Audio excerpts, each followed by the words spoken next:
Vida Longa CBN.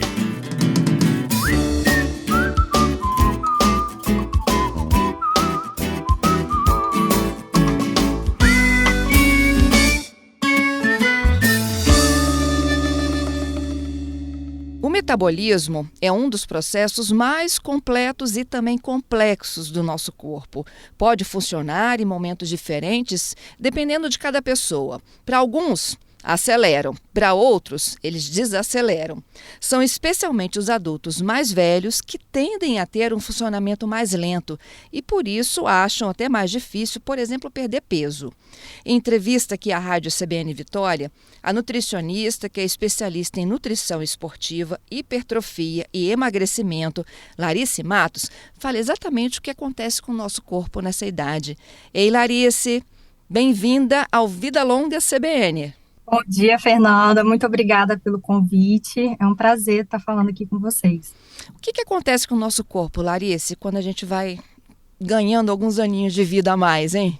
O processo de envelhecimento, ele acontece todos os dias. E com o envelhecimento, a gente tem a desregulação de alguns hormônios. Então, o nosso metabolismo ele tende a ficar mais lento e, consequentemente, ocorre um acúmulo maior de gorduras, que aí também ajuda a lentificar mais ainda o nosso processo de emagrecimento.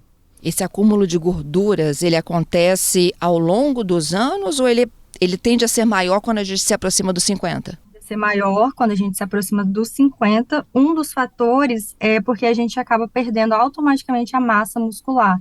Essa perda ocorre de 1 a 2% ao ano. E isso, então, que leva ao aumento de peso? Quando a gente tem a perda da massa muscular, que aumenta o nosso metabolismo, o metabolismo tende a ficar lento, e, consequentemente, aumenta a proporção de gordura, também com desregulação dos hormônios, Que aí vem o acúmulo de gordura na região mais dentro do abdômen, intraabdominal, intramuscular, que é diferente das pessoas mais jovens, que tem aquele acúmulo de gordura mais subcutâneo, que é ali abaixo da pele. Essa gordura visceral é que é mais perigosa, não é mesmo? Sim, que ela está bem próxima ali dos nossos órgãos vitais, e querendo ou não, o excesso de gordura, ele acaba secretando substâncias pró-inflamatórias, que aí vai liberando os vários radicais livres, então o corpo tende a ficar mais inflamado.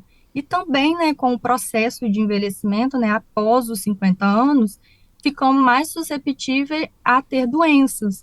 Então, por isso a importância de ter uma boa alimentação nessa faixa etária. Entendido, porque o metabolismo é aquilo que a gente come, o que a gente bebe e como a gente transforma isso em energia para o corpo, por exemplo, dá conta das atividades diárias? Isso aí, a taxa metabólica basal, que é o mínimo de caloria que a gente precisa para manter o nosso corpo funcionando em estado de repouso, por exemplo, dormindo.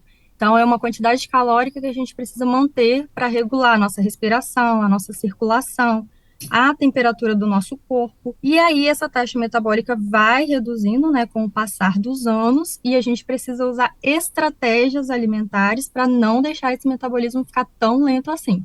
Agora, isso se resume, Larice, em comer menos? Não, de forma alguma. Comer melhor. Eu já estou aqui pensando na minha vida. Comer melhor. Muitas vezes, é fato que um processo de envelhecimento, a gente vai tendo uma saciedade maior e, principalmente, os mais idosos, eles têm preferências a carboidratos, ao consumo exagerado do carboidrato e negligencia o consumo de proteína, que é fundamental nessa faixa etária. Entendido. E aí, o que é comer melhor? Assim, a gente já vem de um hábito lá da infância, do que comer, quando comer, em que condições comer. Aí a gente chega nos 50, a gente muda a dieta? Sim, a alimentação dos 50 anos, ela tem que ser mais focada no consumo de verduras, de vegetais, de frutas, focar principalmente nos alimentos que têm um efeito termogênico, que no caso é a proteína. Só o fato da gente estar consumindo a proteína, ela já faz o nosso corpo queimar mais caloria, porque ela é de lenta digestão. Então, se a gente for comparar um consumo de uma proteína com o consumo de um carboidrato, quando a gente consome proteína, a gente está queimando muito mais calorias, ao contrário do consumo excessivo do carboidrato. Então, a gente precisa ter um equilíbrio aí desses nutrientes, E também sabemos que lá no nosso processo de envelhecimento, o idoso ele não tolera grandes quantidades de proteína, muitas vezes porque ele já está tendo perda de dentária, então ele não consegue mastigar muito, as papilas gustativas dele, ali na língua, fica com sabores diferentes, ele não tolera tanto assim o sabor da proteína, ele prefere mais alimentos mais doces. Então, isso tudo a gente tem que ficar muito atento. Entendido. Se a gente pudesse trazer para a realidade aqui do brasileiro, quando a gente fala em menos carboidratos, mais proteína, como é que é esse prato? Dá para a gente contar aqui para o ouvinte? Assim, o ideal é que a gente tenha um consumo de proteínas em todas as refeições. Sempre consumir qualquer tipo de alimento quando a gente sentir fome, quando realmente a barriga roncar, vier aquela sensação de fome. Ideal que pela manhã a gente inicie, né, com boas fontes de proteína, pode colocar ovos mexidos, fontes de gorduras boas também, o abacate, as castanhas, oleaginosas, que também têm as proteínas na composição, que são as proteínas vegetais. Lá no nosso almoço, agora pensando no prato do almoço, a maior parte de vegetais, principalmente vegetais verdes escuros, que são ricos em ferro, rico em cálcio, que é um mineral muito importante que a gente precisa nesse processo, e uma boa porção de proteína em torno do tamanho de uma palma da mão, mais ou menos. É um bom bife. Bom bife. Não é para sair da mesa com fome, não é isso? De forma alguma, ter o princípio também de mastigar no mínimo 30 vezes antes de engolir qualquer tipo de alimento e, de preferência, aquelas pessoas que querem buscar mais o processo de emagrecimento, sempre iniciar o seu almoço pela salada crua, que aí a gente vai tendo preenchimento do estômago com esse alimento e aí vai retirando um pouco aquela fome, aquela necessidade de comer exageradamente. Logo após, a gente vai para o consumo de proteína e depois o consumo de carboidratos.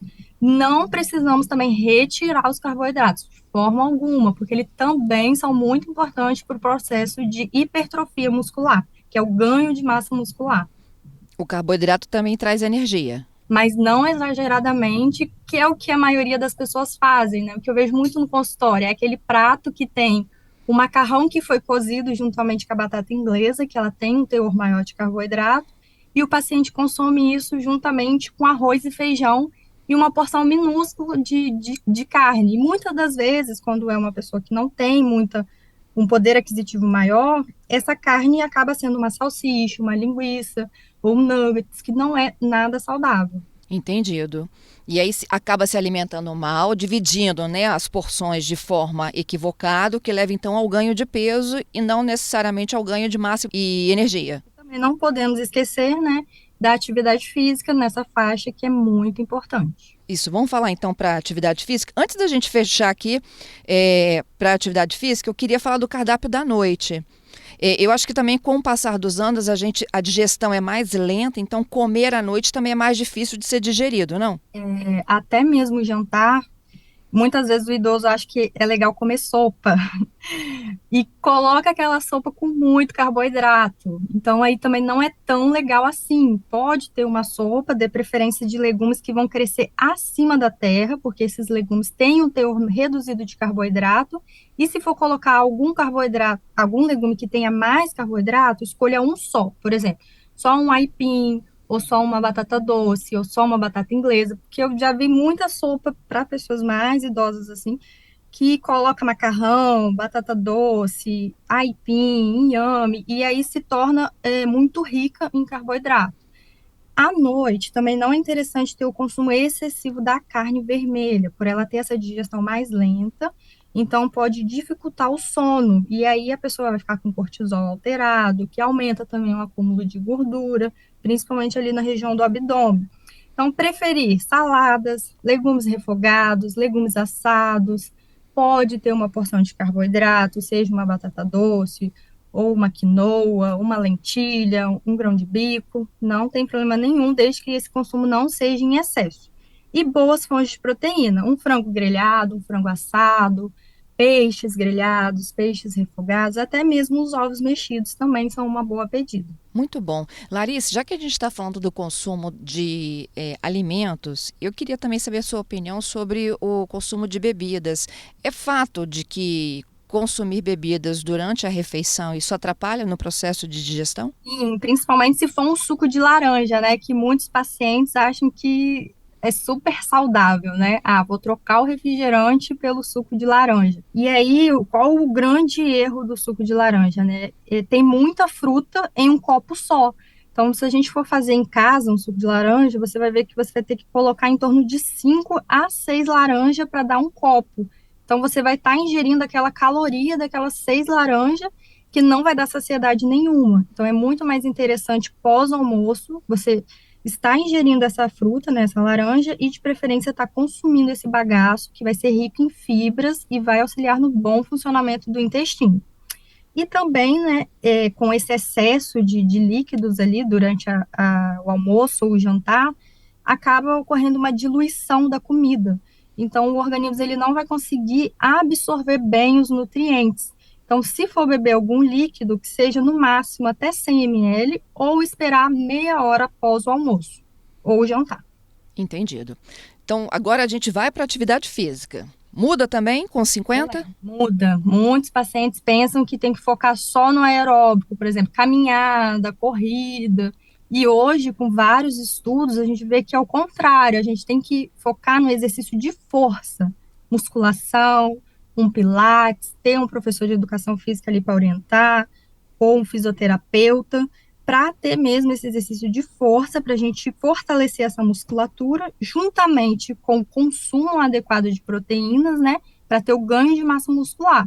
E não ficar aquele paciente que está ali caminhando para o processo de envelhecimento, né, que é onde a gente mais precisa do músculo, que ele vai ser como se fosse o colchão do nosso corpo. Então, ele vai proteger os nossos ossos, para que quando a gente tem alguma queda, não venha a ter fraturas, que é o que mais acontece hoje com a maioria dos idosos, né? Por ele não ter uma boa quantidade de massa muscular, ele cai e acaba quebrando e tendo várias fraturas. Entendido. Eu estava aqui, né, enquanto você vai dando essas dicas, Larissa, eu fico pensando assim, muitas das pessoas atribuem a essa queda do metabolismo também a questão hormonal e não se atentam para nada disso que você está falando. Às vezes a gente está fazendo tudo errado, né? Sim. Existe um check-up que a gente possa fazer para identificar, ó, estamos ok, então vamos melhorar a atividade física, melhorar o consumo dos alimentos?